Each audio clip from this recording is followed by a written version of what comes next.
नमस्कार दोस्तों, पीसीएस गुरुजी में आपका स्वागत है।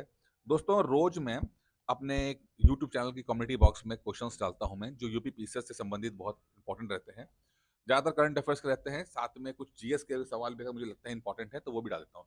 तो आज मैंने सोचा कि क्यों ना इस पे एक वीडियो बनाया जाए, थोड़ा-सा एक्सप्लेन करते हुए वीडियो बनाएँ, जिससे कि आपको ज़्यादा जो क्लैरिटी रहे, क्योंकि ये क्वेश्चन सभी क्वेश्चंस बहुत इंपॉर्टेंट है। तो मैं तो चाहूँगा कि आप इन सबके को नोट कर लें, कॉपी में बना लें, ठीक है?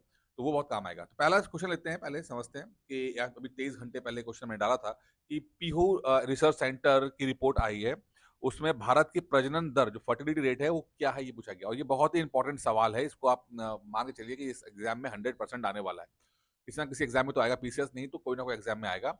तो इस पीयू रिसर्च सेंटर की जो रिपोर्ट के अकॉर्डिंग भारत की जो इस समय की जो फर्टिलिटी रेट प्रजनन दर है वो 1.9 है। तो ये बहुत इंपॉर्टेंट इसलिए हो जाती है क्योंकि रिप्लेसमेंट जो दर है वो 2.1 है, लेकिन भारत की 1.9 है, यानी कि रिप्लेसमेंट दर से भी कम जो है वो आप इस समय आ गई है और ये बहुत इंपॉर्टेंट है। इसका इम्पैक्ट तो थोड़ा सा दिनों बाद पता लगेगा कि कुछ समय के बाद दिखाई देगा, 30-40 साल के बाद। लेकिन फिलहाल ये शो कर रहा है कि बच्चे अब हम देश में कम पैदा हो रहे हैं। ठीक है, इस पर और डिस्कस करेंगे क्योंकि जो पॉपुलेशन है चैप्टर वो आपके लिए बहुत इंपॉर्टेंट है, एग्जाम के लिए बहुत इंपॉर्टेंट है, तो वो आप इसको ध्यान रखिएगा। चलिए आगे बढ़ते हैं। एक रिपोर्ट और आई है, इसी रिपोर्ट में एक सवाल और पूछा गया था, वो उसको देख लेते हैं कि इस रिपोर्ट के अनुसार भारत में किस आयु वर्ग के जो जनसंख्या सबसे ज्यादा है। पूछा कि जनसंख्या की जो है वो सबसे ज्यादा किस एज ग्रुप में आता है। तो अगर आप देखेंगे यहाँ पर, तो जो 25 साल से लेकर 65 ईयर्स तक का जो कि वर्किंग एज है। अब भारत की सबसे बड़ी स्ट्रेंथ यही है कि भारत की जो वर्किंग एज है, यानी जो काम करने की जो एज है, वो सबसे उस एज ग्रुप में, यानी कि 25 साल से लेकर 65 साल की जो एज है जिसमें लोग काम करते हैं, वर्किंग एज होती है, सबसे ज्यादा लोग इसके अंदर है। तो हमारे पास वर्क फोर्स बहुत ज्यादा है। जब वर्क फोर्स बहुत ज्यादा होता है तो आपकी इकोनॉमी के लिए ये बहुत ही अच्छा रोल प्ले करता है। ठीक है, अगर कंपेयर करते हैं चाइना को, कंपेयर करते हैं जापान को, तो दोनों की जो वर्किंग एज ग्रुप है ना, वो बूढ़ों की बुढ़ापे की तरफ जा रहा है। यहाँ तक कि यूरोप है वो भी बुढ़ापे की तरफ जा रहा है। तो पूरी दुनिया में ना एक अजीब सा संकट, अगर मैं कहूँ कि जो दुनिया में आ गया है कि बच्चे ही कम हो रहे हैं। यही कारण है कि यूरोप में माइग्रेंट्स, उनको माइग्रेंट्स लेने पड़ रहे हैं अपने काम करने के, क्योंकि वो खुद बच्चे पैदा नहीं कर रहे हैं वो लोग। ठीक है, जापान पूरा कोलैप्स होता जा रहा है, Japan south south Korea collapse होता है क्योंकि लोग ही नहीं है, बच्चे ही पैदा नहीं हो रहे। ठीक है, अब इस क्यों नहीं हो रहे, इसके पीछे भी बहुत सारे रीजंस हैं। फिलहाल इंडिया के लिए भी फिलहाल अगले जो एक कहते हैं डेमोग्राफिक डिविडेंड, जिसे कहते हैं डेमोग्राफिक डिविडेंड, जनसंख्या का जो फायदा है, वो अभी अगले 20-30 साल है। और ये बहुत क्रूशल टाइम है, इंडिया को यहाँ पर किसी भी चक्कर में फंसना नहीं है और जितना हो सके ना इस फायदे को उठा ले, क्योंकि अगले 30 साल के बाद हमारे देश में भी लोग बुढ़ापे की तरफ जाएंगे। एक क्वेश्चन भी मैंने पिछले कुछ 2-3 दिन पहले पूछा था, तो उस क्वेश्चन में मैं आपको समझाऊंगा कि मैं ये बात क्यों बोल रहा हूँ। फिलहाल यहाँ पर समझते हैं कि 25 साल से लेकर 65 साल की जो एज ग्रुप है वहां पर सबसे ज्यादा है। और इसको एक्सप्लेन देखिए यहाँ पे कीजिए, ये हिंदी पेपर में आया था, इसको थोड़ा सा इधर देख लेते हैं कि यहाँ पे देखिए, कामकाजी लोग जो एज ग्रुप है उसमें आपके अच्छे खासे जो है इसके अंदर लोग आ रहे हैं। बाकी देखिए 0 से 14 साल के जो है 24% लोग हैं, 10 से 19 17% लोग हैं, लेकिन कामकाजी में सबसे ज्यादा लोग आपको दिखाई दे रहे हैं। फिर अगर आप यहाँ पे देखते हैं जो प्रजनन दर वाले जो यहाँ पे है, देखिए यहाँ पर इंडिया की प्रजनन दर जो है 1.9 यहाँ पे आपको शो कर रहा है। तो ये पेपर से मैंने क्वेश्चन पेपर से बनाया था, तो आपको समझ में आ गया होगा। इसलिए मैं कह रहा हूँ क्वेश्चन बहुत इंपॉर्टेंट है, आप लोग जो मिस कर देते हो, मैं मेरी नज़र बहुत तेज रहती है, इसलिए मैं क्वेश्चंस डाल देता हूँ जिससे कि आप लोगों को फायदा हो जाए। चलिए, अब ना एक यहाँ पर क्वेश्चन में पूछा कि निम्न में से किस देश के साथ भारत का फ्री ट्रेड एग्रीमेंट नहीं है। फ्री ट्रेड एग्रीमेंट नहीं है किस देश में? तुर्की, स्विट्जरलैंड, आइसलैंड, नॉर्वे। तो चार ऑप्शन दिए थे, बोला गया था कि किसके साथ नहीं है।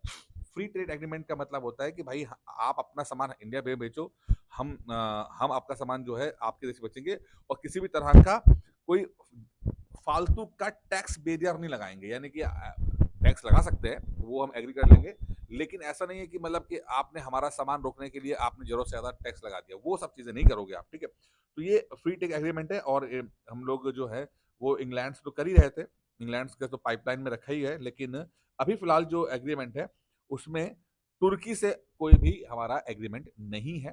ठीक है, स्विट्जरलैंड, आइसलैंड, नॉर्वे और एक आपका लिसेस्टन सिटी, एक लिसेस्टन एक देश होता है, वहां पर वो देश जो है वो उससे हमने किया हुआ है, मैं आपको दिखाया, तो ये है लिसेस्टन। ठीक है, थोड़ा सा प्रोनाउंसिएशन के ऊपर देख लीजिएगा। तो 4 देश हो गए आपके, नॉर्वे, आइसलैंड, स्विट्जरलैंड और लिस्टन। ये हो गया, ये छोटा सा देश है, यूरोप का देश है। ठीक है, तो वहां पे फ्री ट्रेड एग्रीमेंट हमने कर दिया। यूके से भी बात चल रही है, इम्प्लीमेंटेशन को लेकर कुछ दिक्कत आ रही है, और इंडिया चाहता है किसी तरह से यूके से भी हमारा एग्रीमेंट हो जाए।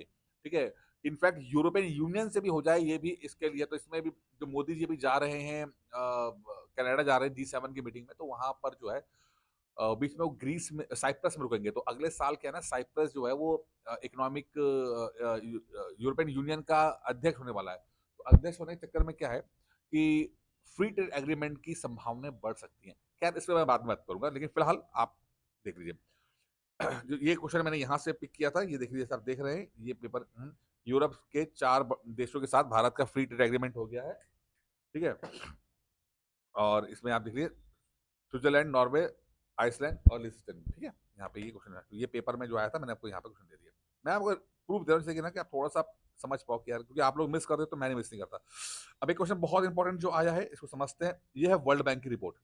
वर्ल्ड बैंक की रिपोर्ट के अनुसार भारत में अत्यधिक गरीबी, एक्सट्रीम पॉवर्टी में कितनी पॉपुलेशन है। अब ये मैं कह रहा हूं मोस्ट इंपॉर्टेंट क्वेश्चन है यहाँ पे, एक्सट्रीम पॉवर्टी के ऊपर आ रहा है। क्या है कि भाई, वर्ल्ड बैंक बोलता है कि भारत में जो एक्सट्रीम पॉवर्टी चल रही है भारत में, वो 5.3% चल रही है।